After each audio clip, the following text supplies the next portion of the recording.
first adjustment's always more physical. And I thought the end of the third, beginning of the fourth, we didn't play with the same physical intentions that we need to. So other than that, I thought we brought the right mindset for the majority of the game.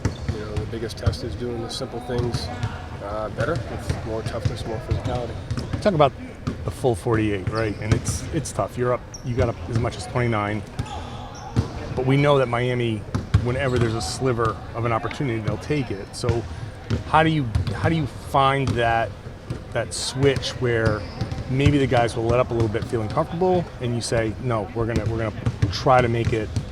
I mean, I think that's first of all, I thought one, we had our level of defensive intensity the entire game, and so there was no slippage from that standpoint. I think that could be misinterpreted. We played extremely hard for 48 minutes on that defensive end. They picked it up at the end of the third, beginning of the fourth, and we just have to fight for the physicality and the execution for the entire time. So I thought we were engaged the entire game. There's just always moments, and I thought the biggest test of all that is, are we competing at the highest level defensively? And we did that for 48 minutes, and that's the most important thing. Joe, first time this series, only one day off in between games rather than two.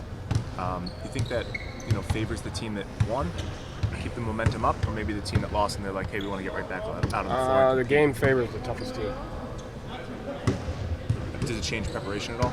Just one day off? The game favors the toughest team. Mental, physical, emotional, spiritual, whatever toughness, the game favors that more than anything else. What were some of the ways you saw the team's toughness or just physicality they play with the crew from game 2 to game 3? You talked a lot about just kind of the effort and intensity. Just details, owning your space offensively, taking away their space defensively, rebounding on the offensive end, rebounding on the defensive end, driving the ball on catches, just being able to handle the discomfort and the physicality that each team is trying to portray to each other. So just working to dictate the physicality and the tempo of the game.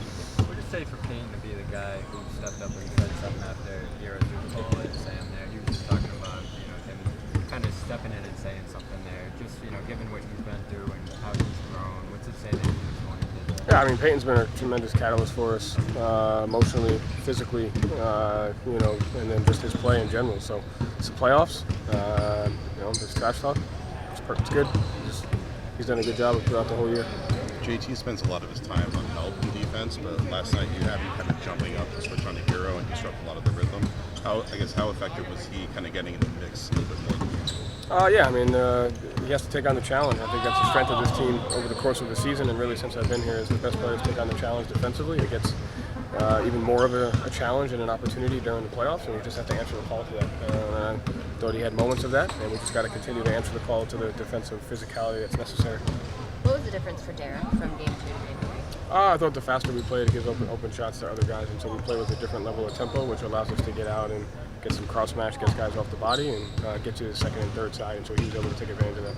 Will that be important, do you think, in game 4? Yeah, tempo, pace, extremely important. How does that work when, you talk about attacking mismatch? When they switch, you target certain guys, but it felt like in game 2 when you targeted certain guys, there was a lot of waiting, spread the floor out, and then you let them almost lets them set their help defense.